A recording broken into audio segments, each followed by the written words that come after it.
ଏମିତି କେତେ ଲୋକ ଅଛନ୍ତି ବିଭିନ୍ନ ପ୍ରକାର ସାଧନା କରିକି ତାଙ୍କେ ମଧ୍ୟ କିଛି ପାଉଛନ୍ତି। ଯେହେତୁ କାହାକୁ କୁହାଗଲା ଜାଣିନାହାନ୍ତି, ତାଙ୍କେ ମଧ୍ୟ କ'ଣ ପାଇକି କେଉଁ ଭିତରେ ପଶିଯିବେ, କୌଣସି ଅଲଗା ପାୱାରଫୁଲ୍ ମାୟା, ସ୍ଥୂଳ ମାୟାଠୁ ସୂକ୍ଷ୍ମ ମାୟା ଆହୁରି ପାୱାରଫୁଲ୍, କାହିଁକିନା ସ୍ଥୂଳଠୁ ସୂକ୍ଷ୍ମ ଆହୁରି ପାୱାରଫୁଲ୍। ହେଲେ ଏବେ ସାଧନା କରି ଯଦି କିଏ କ'ଣ ଜ୍ୟୋତି ଦେଖିଲା କି ଆଉ କ'ଣ ଦେଖିଲା କି ମୃଦଙ୍ଗ ଶବ୍ଦ ଶୁଣିଲା କି ଶଙ୍ଖ ଧ୍ୱନି ଶୁଣିଲା କି ନହେଲେ ଭଲ ସୁଗନ୍ଧ ଆସିଲା, କାହାକୁ ଧ୍ୟାନରେ କେଉଁ ପ୍ରକାର ସବୁ ଅନୁଭବ ହେଲା, ଏବେ ସେ କାହାକୁ କୁହାଗଲା ଯେହେତୁ ଜାଣିନି, ସେ ଅନୁଭବଟା ସେ ଭାବିବ ଏଇଟା ଗୋଟେ ବଡ଼ ଅନୁଭବ, ସେଠି ମଧ୍ୟ ବ୍ରେକ୍ ମାରିଦେବ। ଏମିତି କାହାକୁ କୁହାଗଲା ଯେ ଜାଣିନି, ସେ ଭଗବାନଙ୍କୁ ଲାଭ କରିବାଟା ବଡ଼ କଷ୍ଟ, ଅସମ୍ଭବ ବେପାର।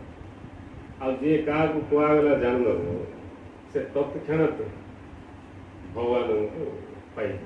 କାହିଁକି? ଯିଏ ବି କାହାକୁ କୁହାଗଲା ଜାଣିଦେଲେ ସେମାନେ ହିଁ ଭଗବାନଙ୍କୁ ପାଇବେ। ଭଗବାନଙ୍କୁ ପାଇଲେ ଅର୍ଥ ଚିହ୍ନିଦେଲେ, ଚିହ୍ନିବାଟା ହିଁ ବଡ଼ କଥା।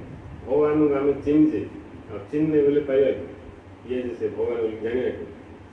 ଜଣକୁ ଯଦି ଆମେ ଚିହ୍ନିବୁ, ତେଣୁ ଭଗବାନଙ୍କୁ ଚିହ୍ନିବା ପାଇଁ ଆବଶ୍ୟକ ରହିଛି ଜ୍ଞାନ। ହେଲେ କେଉଁ ଜ୍ଞାନ?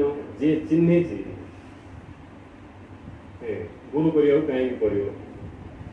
ଆଉ ଗୁରୁ ନ କଲେ ଉପାୟ କିଛି ଅଛି? ଚିହ୍ନିବା ଲୋକ ପାଖ ଯିବା ଅଛି, ଏଇଟା ଗୋଟେ ସାଧାରଣ କଥା। ଆ ପାଇଁ ଏକ୍ସଟ୍ରା ଯିଏ ପଚାରୁଛି ଗୁରୁ କରିବାକୁ ପଡ଼ିବ କି ବୋଲି, ସେ ମୂର୍ଖ। ଏବେ ଚିହ୍ନିବା ଅଛି, ଗୋଟେ କଥାକୁ ଜାଣିବା ଅଛି, ଯିଏ ଜାଣିଛି ତାଙ୍କୁ ପାଖକୁ ଯିବା ଅଛି। ତେଣୁ ଗୁରୁ ହେଉଛନ୍ତି ସିଏ ଯିଏକି ଚିହ୍ନିଛନ୍ତି।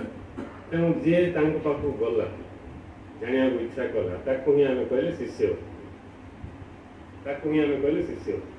ଯିଏ ଚିହ୍ନିଛନ୍ତି ତାଙ୍କୁ ହିଁ ଆମେ କହିଲେ ଗୁରୁ। ହେଲେ ଯିଏ ଚିହ୍ନିଛନ୍ତି ତାଙ୍କୁ ଜଣା ଇଏ ଶିଷ୍ୟ ମଧ୍ୟ ସିଏ ଗାଏ। କିନ୍ତୁ ଯିଏ ଚିହ୍ନିନି, ସେ ଗୁରୁକୁ ତାର ଜ୍ଞାନ ଅନୁସାରେ ଭଲ ଲୋକ ନହେଲେ ଆଉ ଟିକେ ଜ୍ଞାନୀ ଏମିତି ବିଚାର କରିପାରିବେ। କିନ୍ତୁ ଗୁରୁ ଶିଷ୍ୟକୁ ନା ଭଲ ଲୋକ ବୋଲି ଭାବୁଛନ୍ତି, ନା ଜ୍ଞାନୀ ବୋଲି ଭାବୁଛନ୍ତି। ଗୁରୁ ଶିଷ୍ୟକୁ ସାକ୍ଷାତ ପରମ ବ୍ରହ୍ମ ବୋଲି ଜାଣିଛି, କିନ୍ତୁ ଶିଷ୍ୟ ଗୁରୁ ସାକ୍ଷାତ ପରମ ବ୍ରହ୍ମ ବୋଲି ଜାଣେ। ଏଇଟା ହେଉଛି ଗୁରୁ ଶିଷ୍ୟ ଭିତରେ ଫରକ।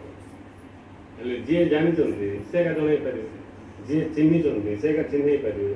ତେଣୁ ଚିହ୍ନିବା ଲୋକର ଶରଣଂ ଗଚ୍ଛାମି, ତାକୁ ଆମେ ଅନ୍ୟ ଭାଷାରେ କହିଲେ ସଦ୍ଗୁରୁ ଶରଣଂ ଗଚ୍ଛାମି, ବୁଦ୍ଧଂ ଶରଣଂ ଗଚ୍ଛାମି। ତାକୁ ଆଉ ଟିକେ କ୍ଲିୟରରେ ବୁଝିବାକୁ ଗଲେ ଚିହ୍ନିବା ଲୋକର ଶରଣଂ ଗଚ୍ଛାମି। ମୁଁ ଚିହ୍ନିବା